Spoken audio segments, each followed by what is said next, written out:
आज की इस वीडियो में हम पीएनबी हाउसिंग फाइनेंस लिमिटेड की Q2 और H1 FY26 अर्निंग्स कॉल का विस्तृत विश्लेषण करेंगे। यह तिमाही कंपनी के लिए मजबूत ग्रोथ, बेहतर एसेट क्वालिटी और सस्टेनेबल प्रॉफिटेबिलिटी का स्पष्ट संकेत लेकर आई है। मैनेजमेंट ने बताया कि चुनौतीपूर्ण मैक्रो एनवायरनमेंट और मॉनसून रिलेटेड हेडवाइंस के बावजूद कंपनी ने लोन ग्रोथ, डिसबर्समेंट्स और रिटर्न्स के मोर्चे पर स्टेडी प्रदर्शन किया है।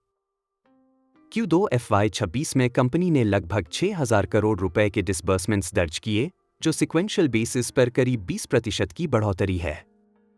रिटेल लोन बुक साल दर साल 17% बढ़कर लगभग 79,439 करोड़ रुपए तक पहुंच गया और अब कुल लोन बुक का लगभग 99.6% हिस्सा रिटेल का है। अफोर्डेबल और इमर्जिंग सेगमेंट्स इस ग्रोथ के प्रमुख ड्राइवर रहे, जिन्होंने मिलकर 34% योवाई की मजबूत वृद्धि दर्ज की और अब रिटेल बुक का करीब 38% हिस्सा बनाते हैं। यह रणनीति कंपनी को हाई यील्ड सेगमेंट्स में स्केल करने और रिस्क डाइवर्सिफिकेशन दोनों में मदद कर रही है।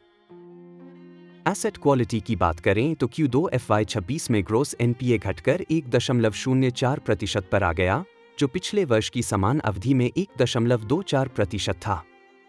कलेक्शंस मजबूत बनी रहीं और रिटर्न ऑफ पूल से रिकवरीज के कारण क्रेडिट कॉस्ट में 53 बेसिस पॉइंट्स का रिवर्सल देखने को मिला। अफोर्डेबल हाउसिंग बिजनेस में पोर्टफोलियो सीजनिंग के कारण डेलिंक्वेंसीज में हल्की बढ़ोतरी जरूर दिखी, लेकिन ये स्तर इंडस्ट्री बेंचमार्क्स से काफी नीचे बने हुए हैं, जिससे अंडरराइटिंग और कलेक्शन फ्रेमवर्क की मजबूती स्पष्ट होती है। मार्जिन्स और प्रॉफिटेबिलिटी के मोर्चे पर भी प्रदर्शन स्थिर रहा।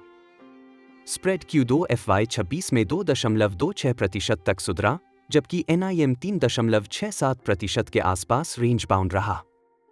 कॉस्ट ऑफ बोरोइंग सिक्वेंशियली घटकर 7.69% पर आ गया, जिसका फायदा आने वाले क्वार्टर्स में मार्जिन्स को सपोर्ट करने की उम्मीद है।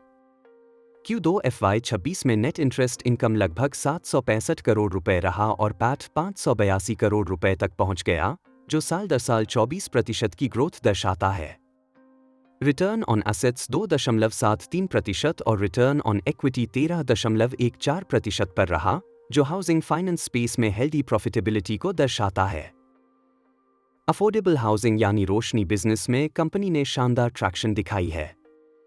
इस सेगमेंट का लोन बुक साल दर साल 121% बढ़कर 6,531 करोड़ रुपए तक पहुंच गया, जबकि Q2 में डिसबर्समेंट्स 31% योवाई बढ़कर 828 करोड़ रुपए रहे। यील्ड 12% से ऊपर बनी हुई है और मैनेजमेंट का मानना है कि टियर 3 और टियर 4 मार्केट्स में डीपर पेनिट्रेशन से यील्ड्स आगे और बेहतर हो सकती हैं। पोर्टफोलियो क्वालिटी यहां भी मजबूत है, जहां ग्रोस NPA केवल 0.51% है, जो इंडस्ट्री एवरेज से काफी कम है। ब्रांच एक्सपेंशन रणनीति भी ग्रोथ को सपोर्ट कर रही है। कंपनी के पास अब 356 ब्रांचेस हैं, जिनमें से लगभग 200 ब्रांचेस अफोर्डेबल सेगमेंट में हैं। मैनेजमेंट ने बताया कि हर साल 40-50 नई ब्रांचेस जोड़ने की योजना है, ताकि हाई पोटेंशियल जियोग्राफीज में प्रेजेंस और मजबूत हो सके। न्यू ब्रांचेस के फुली सीजन्ड होने के बाद पर ब्रांच प्रोडक्टिविटी में भी सुधार देखने को मिलेगा। कैपिटल और लिक्विडिटी पोजीशन मजबूत बनी हुई है। CRAR लगभग 30% के स्तर पर है, जिसमें टियर 1 कैपिटल 29% से अधिक है। बुक वैल्यू बढ़कर लगभग 690 रुपए प्रति शेयर हो गई है, जिससे फ्यूचर ग्रोथ के लिए पर्याप्त हेडरूम मिलता है। मैनेजमेंट ने स्पष्ट किया कि मौजूदा कैपिटल लेवल्स ऑर्गेनिक ग्रोथ के लिए पर्याप्त हैं। ओवरऑल आउटलुक पर मैनेजमेंट ने कहा कि FY26 में लोन बुक ग्रोथ 17-18% के आसपास रहने की उम्मीद है। फोकस रिटेल ग्रोथ, अफोर्डेबल और इमर्जिंग सेगमेंट्स की एक्सपेंशन, डिसिप्लिन्ड कॉर्पोरेट री-एंट्री और स्ट्रॉन्ग रिस्क मैनेजमेंट पर रहेगा। मार्जिन्स को 3.6-3.7% के NIM बैंड में बनाए रखने का गाइडेंस दोहराया गया है और एसेट क्वालिटी को GNPA 1% के आसपास स्थिर रखने का लक्ष्य रखा गया है। कुल मिलाकर पीएनबी हाउसिंग फाइनेंस की Q2 H1 FY26 कॉल यह दिखाती है कि कंपनी प्रॉफिटेबल ग्रोथ, मजबूत एसेट क्वालिटी और प्रूडेंट रिस्क मैनेजमेंट के साथ एक सस्टेनेबल लॉन्ग टर्म ट्रेजेक्ट्री पर आगे बढ़ रही है।